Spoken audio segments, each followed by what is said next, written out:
গোলকগঞ্জত দিছো আৰু গোলকগঞ্জত দেখা গৈছে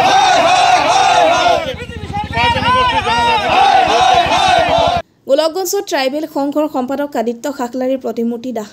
গোলকগঞ্জত কমতাপুৰ ইউচি আক্ৰাছৰ গোলকগঞ্জ আক্ৰাছৰ কাৰ্যালয়ৰ সন্মুখত ট্ৰাইবেল সংঘৰ সম্পাদক আদিত্য খাকলাৰীৰ প্ৰতিমূৰ্তি দাহ আৰু লগতে অসমৰ মুখ্যমন্ত্ৰী ডক্টৰ হিমন্ত বিশ্ব শৰ্মাৰ প্ৰতিমূৰ্তি দাহ 6 জনগোষ্ঠীক জনজাতি মৰ্যাদা দিলে ধ্বংস হ'ব প্ৰকৃত জনজাতি ট্ৰাইবেল সংঘৰ সম্পাদক প্ৰধান আদিত্য খাকলাৰীয়ে 6 জনগোষ্ঠীক জনজাতিকৰণৰ ক্ষেত্ৰত দিয়া মন্তব্যৰ পিছতে জাঙুৰ খাই উঠিছে আক্ৰাছৰ লগতে বিভিন্ন দল সংগঠন গোলকগঞ্জত ইউচি আক্ৰাছৰ ধুবুৰী জিলা সমিতিৰ সভাপতি অমৃত ৰায় আৰু ইউচি আক্ৰাছৰ কেন্দ্ৰীয় ভাৰপ্ৰাপ্ত সভাপতি যুগল চন্দ্ৰ ৰায় আদিত্য খাকলাৰীক সকীয়াই দি কয় ইয়াৰ পিছত যদি জনজাতিকৰণ সম্বন্ধে এনেধৰণৰ মন্তব্য কৰে তেন্তে পৰিস্থিতি বেয়া হ'ব চৰকাৰখনে এনেদৰে আদিত্য খাকলাৰীৰ দৰে ব্যক্তিক ব্যৱহাৰ কৰি আহিছে বুলিও অভিযোগ তোলে ইউচি আক্ৰাছৰ কেন্দ্ৰীয় ভাৰপ্ৰাপ্ত সভাপতি যুগল চন্দ্ৰ ৰায় আৰু জিলা সভাপতি অমৃত ৰায়ে জনাইছে গোলকগঞ্জৰ পৰা তপনৰা report north east frontier news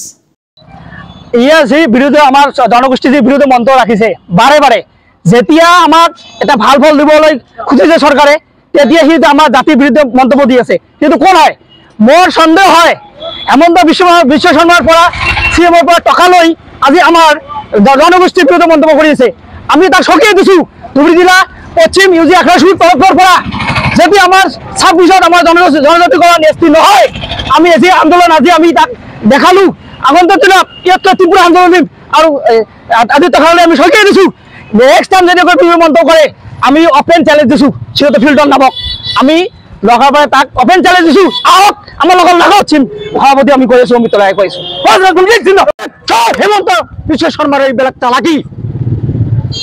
2026 চনৰ নিৰ্বাচনত বিধানসভাত আমি দি আছোঁ উত্তৰ যদি কয় যে জনগোষ্ঠীৰ জনজাতিকৰণ কৰা নহয় হিমন্ত বিশ্ব শৰ্মাক সকীয়াই দিছোঁ আগন্তুক বিধানসভা নিৰ্বাচনত হিমন্তৰ গতি আমি হৰাই ফেৰাই দিম বিজেপি চৰকাৰ হাজাও কৰি দিম